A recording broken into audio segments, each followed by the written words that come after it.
విశ్వాసం పెరుగుతుంది నీలో. వాక్యాన్ని వినాలి.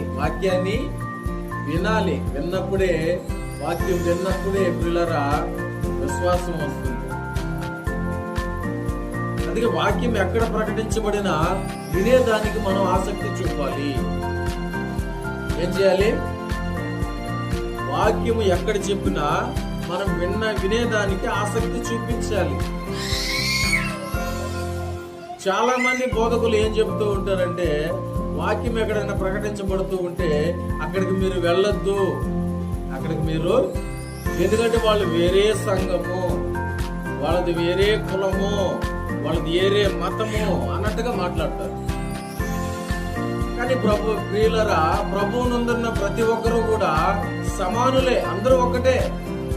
ప్రభువునందు ప్రతి ఒక్కరూ ఒకటే, వేరు కాదు. మీరందరూ ప్రభువునందు రక్షణ పొందిన మీరందరూ ప్రభు అయిన యేసుక్రీస్తును ధరించుకున్న వారే.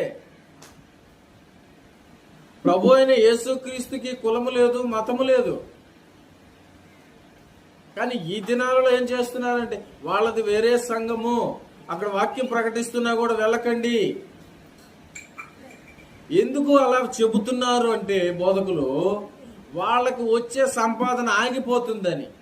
వాళ్ళకు వచ్చే సంపాదన, ఎందుకంటే ఈ సంఘంలో నుంచి ఆ సంఘంలోకి వెళ్ళిపోయాడు అనుకోండి, ఇతనికి వచ్చే సంపద ఆగిపోద్ది.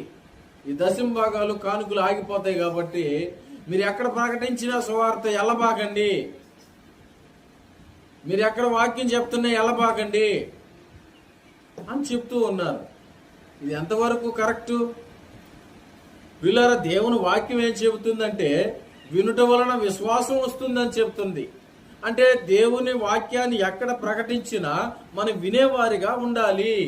అప్పుడే మన విశ్వాసం పెరుగుతూ వస్తుంది.